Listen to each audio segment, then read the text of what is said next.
Hello, everyone. It's time for another Rewind episode. This originally appeared on our other podcast, Monster Movie Fun Time Go, as part of our 31 Days of Horror from 2025. Please enjoy Mars Attacks. 1, 2, 3, 4.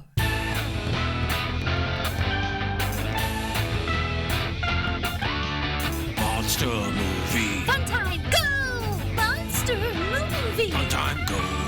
Monster Movie! Fun Time Go! Monster Movie Fun Time Go. With Precious D and Honey Bee. Fun Time Go! Ladies and gentlemen, boys and girls, friends and neighbors, welcome to Monster Movie Fun Time Go. 31 Days of Horror.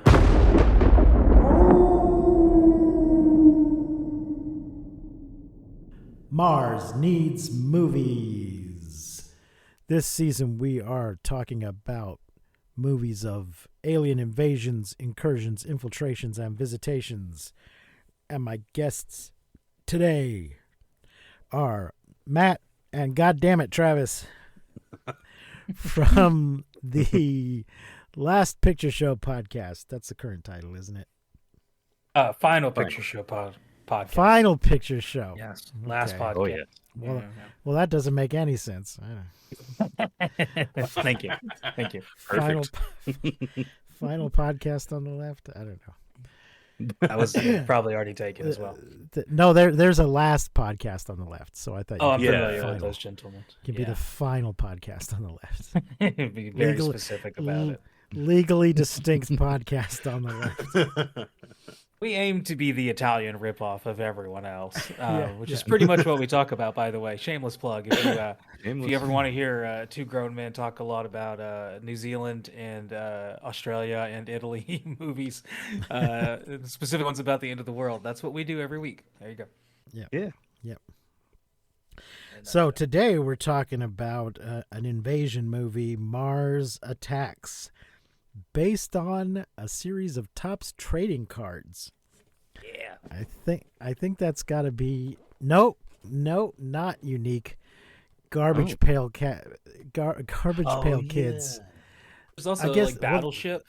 They were stickers and cards. I Mhm. think they were both cards Yeah. and stickers. But yeah, You I can make think a that falls movie in the out same of category. anything. Battleship was based on a game, though, a board Yeah, game. yeah. Well, but I mean, just meant like in terms of like just the most Oh, yeah, insane things you could Yes. build. Like, how do you make a movie out of Battleship? It's Right. Oh Well, man, Matt. I we mean, need to make I would have we thought. need to make the Operation game Yeah, or movie. I mean, like based on the game. I would have thought that the Battleship movie would be set in World War II. That would have made some sense, but no. Nope. Aliens. It's aliens, so we're going to spin this off into an ongoing thing, so we will get to Battleship.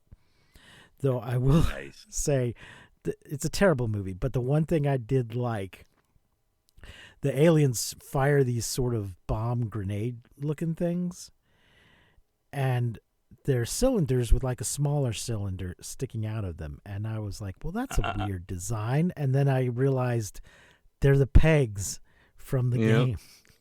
They really Yeah, pegged it. yeah, Yeah. Yes. yeah.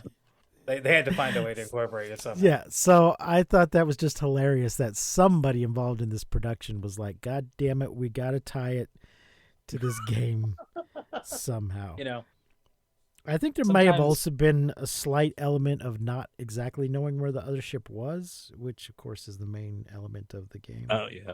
it's true. So It is a relative guessing game, but once you figured out one, it kind of just solves itself. yeah. So anyway, Mars Attacks from 1996, directed by Tim Burton, written by Jonathan Gems.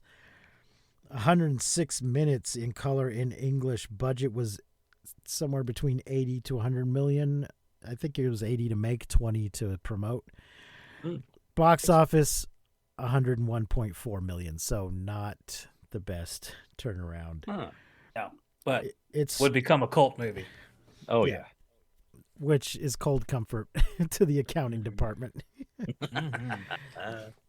I was just in Spirit Halloween today, and there's some Mars Attacks shit in there. Not in Yeah. full Oh, costumes, cool. but some doodads, Yeah. some things. I can see it. There was a magnet. There was a little. I guess it meant to be a candle holder. It's like a circular piece of metal, a cylindrical piece of metal with little pictures cut out of it. Last year I saw a big ass expensive ray gun from Mars Attacks. Yeah. And I think an alien head in a jar. I didn't see those this year. Makes sense. They're both very overpriced. Oh yeah. It stars everybody. I was about to say everyone. Not name since someone. It is not since It's a Mad World that somebody has tried to cram this many known celebrities into a movie. I was genuinely trying to think of another movie, and like either that or Cannonball Run 2 or something. Cannonball Run 2. Yeah. Oh wait, yeah, maybe that's maybe not very known, but that's my kind of ensemble cast. Yeah, Mad World is the one that I was thinking of. Yeah, definitely. Because it's let's like put everybody in it. like the Three Stooges are in it just for one shot, just standing there as firemen while a building. I say honestly, probably the Avengers movies are getting to that point where it's like just put everybody in it. Everybody, everybody gets to be a hero. But definitely in Mad World, they were trying to make just every single person that you see in the movie was somebody. Yeah, and that's pretty close to what they do here. Oh yeah. So let's run through this cast. Jack Nicholson is in it. Jack Nicholson's in it twice as James Dale, president of the U.S., and Art Land, a sleazy casino owner. One of my favorite Nicholson performances. I love him in this. Oh, movie. absolutely. He's so good. Glenn Close as First Lady Marcia Dale, Annette Bening as Barbara Land, Pierce Brosnan as Professor Donald Kessler, just James Brosnaning Bond, it up. Yeah. Fucking smoking a pipe. Well, putting a pipe in his James mouth. Bond. Well, he was very much the connection to like 50s with his scientist role. Like yes. 50s Oh, very, nails it. yeah. absolutely nails it. Oh, it's gorgeous. Danny DeVito as a rude gambler. He's called. Martin Short as White House Press Secretary Jerry Ross. Sarah Jessica Parker as Natalie Lake. Michael J. Fox as Jason Stone, Rod Steiger as General Decker, Tom Jones as himself. Not unusual. Disney princess. Yeah, Tom Jones. just beautiful. Lucas Haas as Richie Norris, Natalie Portman as first daughter Taffy Dale, Jim Brown as Byron Williams, Lisa Marie as Martian Girl, and Sylvia Sidney as Florence Norris. It also includes Jodan Baker and Oran Jones. I was going to say, you left out some good ones there. Pam Grier, Jack Black. Jack Black. Yeah. Before now, I don't know if he was the Jack Black at that point. He might have just been. No, he was still thin Jack Black. He doesn't become Jack Black until he gets fatter. Jack Black. I'm saying he may not have been. He might have just what was he in before this? Airborne? Is that for anybody but me? No, I was going to say, literally, me and my wife watched this, and we had this discussion about Airborne, and I was like, awesome. We both like, because my wife was like, no, he had been in Can't Hardly Wait already, and I was like, no. Can't Hardly Wait comes out like 2 or 3 years after this. He still has like 60 pounds to gain and become far more obnoxious. Like, there's not a single nonsense sound in his performance in this. That's right. That's true. Give him time. Let's see. He'll Well, find his he had already been in a fair amount of things, but I feel like he's like one of the lesser known people to slip into the casting here. He's like Seth Green, where he's like in these small roles in like all these little movies. When you go back and look at his IMDb, where he's just like, he was in that. Yeah, Seth Green. Yeah, I know. That's why I've called it. Sorry, all roads lead to Airborne with me. Sorry about that. Okay, Christina Applegate, who I didn't notice at all. Same. Well, there's a scene where she's playing Jack Black's girlfriend, and when they're saying goodbye to him on the bus, I was like, why does the girlfriend keep turning her face away from the camera? I can't tell who it is. And it was Christina Applegate, but that's why I couldn't recognize her. Pam Grier is Louise, Byron's ex-wife, and his children are Janice Rivera plays his assistant Cindy. What? Was that the Was that the The dance showgirl? girl? Or... The showgirl? Yeah, because I was Probably. like, I don't recognize her at all. So No. Ray J and Brandon Hammond as Yeah, his Ray J. I children. recognized him Yeah. of Kim Kardashian porn fame. Oh, Lord. Oh, really? One and the same. One Jer- and the same. Jersey Skolimowski as Dr. Ziegler. He's the guy that developed the translator. John yeah. Rosales as Stone supervisor. Michael Riley Burke and Valerie Wildman play fellow reporters. Steve Valentine is a TV director. Paul Winfield and Enrique Castillo play General Casey and the Hispanic colonel who greet the aliens in Nevada. And Frank Welker of Scooby-Doo fame plays the voices of the Martians. We love Frank Welker here on this Also, podcast. I don't think he's credited, but I think Rob Buckingham is one of the Congress people, and it gets killed. Okay. Yeah, he was in a bunch of shit in the 50s too. Don't think I know him, but I'll take your word for it. Yeah. So there we go. That is a hell of a cast. Yeah. Most of whom get killed. Yep. Gots to. And it's a real toss up who's gonna get it first. So guys, thoughts, feelings, deep emotions on Mars Attacks. Oh, I love this movie. This is yeah. the first time I saw this movie. This immediately was like, oh, this is my shit, and it has maintained my shit for years afterwards. And more recently on our podcast, shameless plug, we have been in the 50s talking about end of the world movies, and this being like a love letter to 50 sci-fi.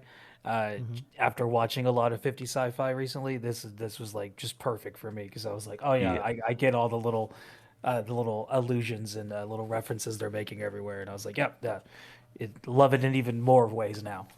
So yeah. Oh yeah, 100%. This was just Tim. I was such a Tim Burton fan when I was younger, and still am. But this was just right up my alley. Colors with the 50s references. I loved it. Yeah, this is my second favorite Tim Burton movie. Okay. Oh, definitely. What's your first? Ed Wood is my favorite Tim Okay. Burton movie. I love Ed Yeah. Wood. It's such a good movie. I think my favorite is Pee-wee's Big Adventure. It's a Awesome. Yeah. masterclass in screenwriting, which is not Tim Burton's part in the film, but I often use it to compare and contrast with Edward Scissorhands on how to and how not to write a screenplay. Oh. I like it. In Edward Scissorhands, okay, so you give your protagonist a clear goal and then you put obstacles in the way of the goal. Yeah. And that's what they do in Pee-wee. And they didn't know what they're doing, so they bought a book on screenwriting, and that's what it told them to do. So that's what they did. Everything he does in that movie is in service to his goal. Edward Scissorhands, nobody has a goal. Nobody does anything to achieve a goal. Nobody accidentally achieves their goal.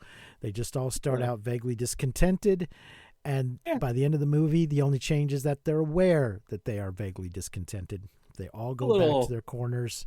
Whoa.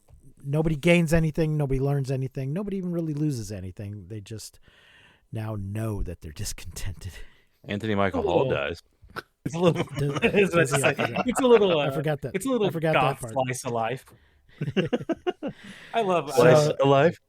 slice. Anyway, I guess people have clear goals in this one, which is survive the Martian attack. Yeah. Yeah. Or in Annette Benning's case, embrace. Well, I mean, originally. Yeah. Some of them manage to do it. Oops. Let me put on Do Not Disturb. Now, this is a straight-up invasion movie. It's a War of the Worlds. But the Martians are not defeated by the smallest of creatures that God in his wisdom put on this earth. They are defeated by, I don't know, the most talented of creatures that God in his wisdom put on this earth.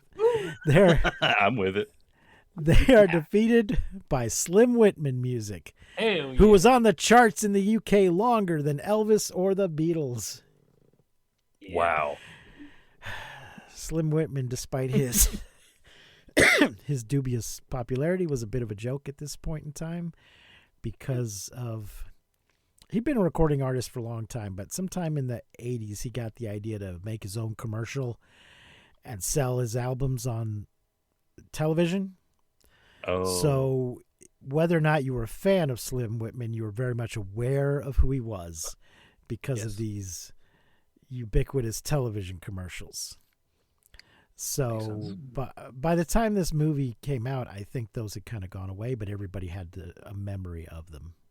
And no doubt the grandmother had ordered these albums. Apparently a shared the memory. television. Yeah. Because I was doing research while I was watching this, and I've seen it enough times that I'm looking at my phone and doing like background stuff, trying to see any information I didn't know about this movie. And watching it this time, I discovered that apparently the Howard Stern, before he was doing his own show, when he was just doing kind of like a more simple radio show with a partner back in the 70s, they had a little skit that they did where the aliens invaded and they were defeated by Slim Whitman. Oh. And so whenever he saw the movie and he was like, that's like, what the fuck? did you take my idea? Just confusion.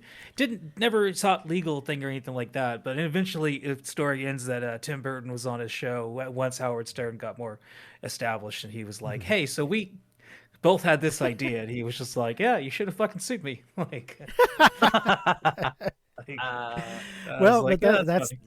That's the thing. Every now and then you get, 2 Robin Hood movies in a year, or 2 King Arthur movies in a year, or something. They both were in development independently, and the idea that Slim Whitman might drive off alien invaders because of his distinctive yodeling. I guess 2 people could independently come up with that idea. Yeah. Especially if they were getting inundated with it. Oh, yeah, no kidding. It might be a thing that they were like, this would definitely be a shared memory that we had. But yeah, I thought but never let it be said, I'm not a big fan of that yodeling. I like it. So I'll be safe. Yeah, this was based on a series of trading cards, as we said, which told a story that I guess you could only fully experience if you collected the entire set of trading cards. I'd catch them all. I think they might have been later reprinted in comic book form. I'm not sure. And the Martians are invading because their planet is going to blow up. So there's apparently a peaceful faction that wants to find another way, but they are not listened to. And so there's a lot of very graphic art. It was really popular with kids, but apparently some of the art was, it's pretty graphic in this movie. It's cartoonish, but people get blown up and turned into skeletons and their flesh melts off. Well, apparently they were originally going to be a lot more graphic. Like they were going to have people sliced up and stuff like that. And, but they said, no, you can't do that. So eventually the Earth counterattacks, but gets off of Mars before it blows up, and they win the day. Hell yeah. Without Slim Whitman. So. He would become more relevant. Yeah. In this movie, we also get some weird experiments on Sarah Jessica Parker and her dog. Yeah. And Pierce Brosnan. For no apparent reason, they switch her head with her dog's head. There's no explanation. Oh, and also Michael J. Fox's hand, they reanimate it. Oh, yeah. Because he's... These humans are so stupid, except for Rod Steiger, who's like, they're invading, kill them all. They want to make peace, but after the Martians shoot them and kill a bunch of people the first time, they don't learn their lesson, and they meet with them a second time. And even a third time. Jack Nicholson tries to make peace a third time. And gets shot. But during the first attack, the news is there. It's an outdoor. They're going to land, and we're going to meet them and greet them. And Michael J. Fox and not Sarah Michelle Gellar. What's her name? Oh, yes. The other Sarah Jessica Parker. Sarah Jessica Parker. The other, Sarah Jessica. Oh, that's another three-named actress starts with Sarah. I didn't even make that connection. Jessica Parker and Michael J. Fox are reporters who were maybe kind of involved, sort of, and they start crawling towards each other, and she reaches out and grabs his hand, and then it comes back with no body attached to it. So Yeah. One of the last Michael J. Fox movies you would see for a little while. I think after this is when his kind of problem started kind of becoming a little bit more severe. Because I don't really, I think the next thing I saw him in was Scrubs. I was a huge Back to the Future fan. I said there was one of those things as a kid where I was trying to find more Michael J. Fox movies, and then you kind of realize at a certain point they just kind of stop, and then it's okay, now learning what happened to him and everything. I think he thought he was going to just keep making Stuart Little movies, but those kind of dried up. Yeah. Oh yeah. Also, I kind of like the Stuart Little movies. They're not too bad. Well, No, they're not. But he could have done a lot of voice work. He did some voice work, but yeah. There was that Disney movie he was in that. Oh God, shit. It was kind of like a underrated little Disney movie. I can't remember the name of it. Anyway. Oh, you're talking. Oh, I know which one you're talking about. Atlantis. Yeah, that was it. Yeah. oh yeah. Yeah. Oh, that's definitely has a cult following. Yeah. Because it's good. There's some people that I think Disney's Atlantis is their sexual awakening. Oh no. So, yeah, Oh dear. either Milo or the hot Atlantean girl. All right. You know what? Get it. Yeah. Well, not the Italian demolition guy. No. Oh, did I just out myself on that one? Shit. Oh man! Any other favorite parts or parts that bug you? You guys want to cover? Oh man, so many parts. This movie is so full. It's jam packed with stuff. I like that it's 30 minutes into the movie of just developing all of these characters, basically, getting us a little more familiar with them before the aliens ever land. So that I like that. That's pretty fun. Yeah, I enjoy pretty much every part of this movie. The Jack Nicholson stuff. His two characters are both very funny, especially his role as the president, and his just going through the variations of 50s caricatures of presidents that are present in a lot of those movies are very fun to see him go through kind of the rigmarole of all that. And I love Pierce Brosnan in this movie. I think he's my favorite character.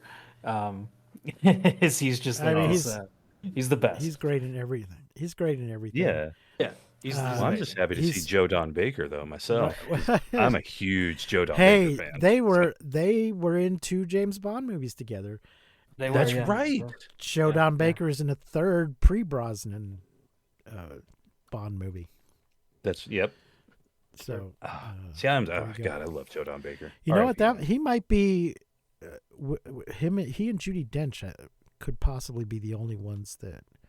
Well, apart from Q&M, of course, it spanned multiple bonds. Yeah. But I think and the character of Blofeld does, but not the same actor. No. But Joe Don Baker and Judi Dench spanned multiple bonds. Oh. I also realized in this movie that so Natalie Portman, if this movie had been made in earlier in the 90s, Natalie Portman's character would have been played by Winona Ryder, and if it was made today, it would be played by Jenny Ortega, because Tim Burton only knows how to write one type of female character. It seems like, or direct one type of female character, which is a precocious, very literate gothy girl, and that's all he can do. Yeah. And with a mother that's concerned, about redecorating. Yeah. It happened again in this movie. I completely forgot Natalie Portman was in this movie when I watched it this time. I was like, oh yeah, I forgot. It's one of those. She's been in so many movies that I forget that her career didn't start with just Leon the Professional and then skip to Star Wars. That she did other things in between. It's oh yeah, Mars Attacks. That's one I forgot. And apparently she becomes the interim president at the end of the movie. Yeah, or something. that's how that happens. Yeah. Yeah. That's how that process goes down eventually. Things are kind of torn up by the end of the movie.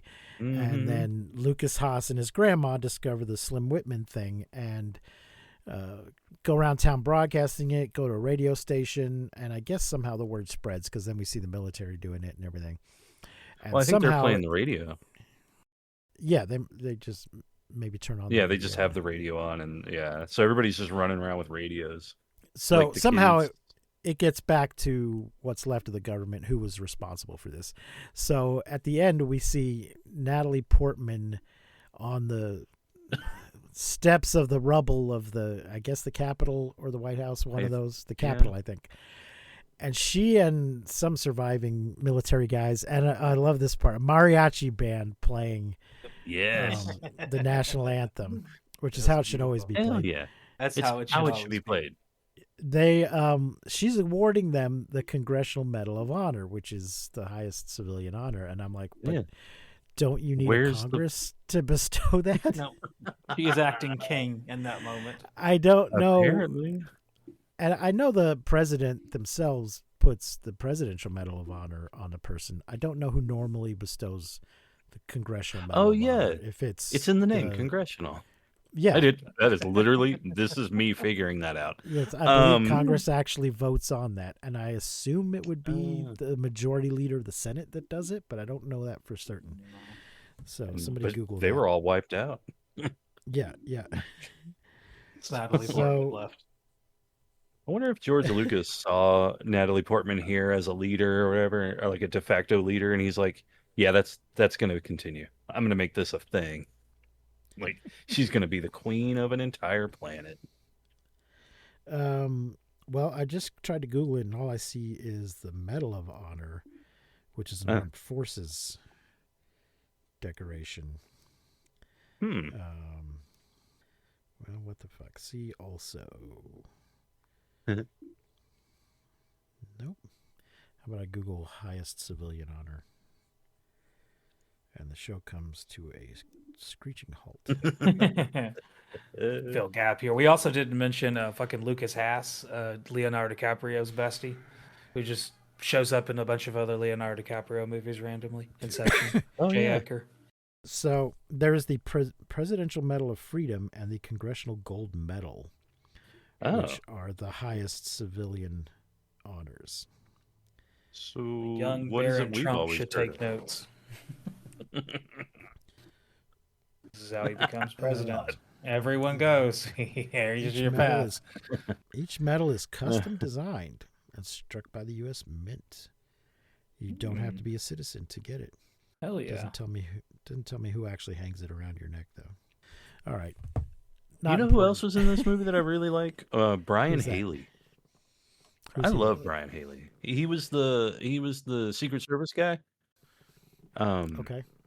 The one that was like the buzz cut, blonde headed dude, like square jaw dude. Okay. He's There's a like, he's, you can't come this way because there's a tour. That guy. yeah.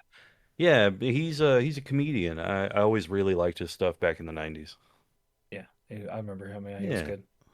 Yeah, he never really took off, and that's a shame because I always liked him. Well, maybe he can bounce back. Maybe he joined the Riyadh Comedy Festival. Oh God! Oh no! And on that note, though, There goes all my heroes. Oh man. All right. So I think that's about it for Mars Attacks. Mars Attacks, Which does end on Tom Jones, Disney princess, surrounded Jones- by. Absolutely. He's comes out of the cave that he's been hiding with. Who's he hiding with? Annette Bening? Maybe I don't know if anybody was with him. Maybe that might just be Yeah. me. No, they 'cause came. it's They Tom came Jones. out together. Oh, okay. Because he fled in the airplane Yeah, that's right. with And all these animals Annette come Bening out. and the chorus girl, I think, were both with him. Yeah, And the animals But come he out gets and land on him. just And surround him. Like he what just is this? starts, but this there's no what do you call it, diegetic source of the song. So apparently he just starts grooving to the song in his mind. Yeah. But we're Makes sense. hearing it because when you're Tom Jones, that's just playing for you All in your the mind at all times. that would make sense, honestly. So yeah, we don't end on a Slim Whitman song. I would like to have ended on Tom Jones covering a Slim Whitman song or vice versa, but Oh yeah, we don't get that. But it's a fine ending. Tom It Jones is always a good idea. So, on a scale of 1 to 5 flying saucers, how many flying saucers are you going to give Mars Attacks? Ooh, gotta go with 5. I gotta, because it's got every actor you can't miss. Like it's got something for everyone. So, and it's Tim Burton, and it's just great. It's just great fun. It's great to look at. I'm going 5. I like it. Just to be contrarian, 4. I'm too easy to please, I think. I'll go ahead and give it 5. I was thinking of 4.5, but no, I'll give it 5. Oh, did I sell you? Yeah. No, I just thought since you gave it 4 and you gave it 5, I could give it 4.5. But no, I'll go ahead and commit to the full 5. So there we go, folks. We'll be back tomorrow with another in our 31 Days of Horror. If you like what we're doing, please like and subscribe and rate and review us wherever you're listening, and consider checking out our Patreon. And check out my guest's show as well. Are you guys on all the things? You on Spotify and Apple and all that stuff? Yeah, we're Final Picture Show podcast on all the things. YouTube, and then Spotify, Apple, Amazon, all the corporate shilling, all of it. There'll be links to that in the show notes. So, thanks for joining us. Until next time, I have been Precious D. Excuse me. Until next time, I have been Precious D. My guests have been Matt and goddammit Travis. Remember to keep watching the skies. We won't see you, but you will hear us next time on Monster Movie Fun Time Go. You've been listening to Monster Movie Fun Time Go. If you enjoyed the show, please consider rating and reviewing us on your podcasting platform of choice. You can leave us a message and find links to all our things at mmftg.com.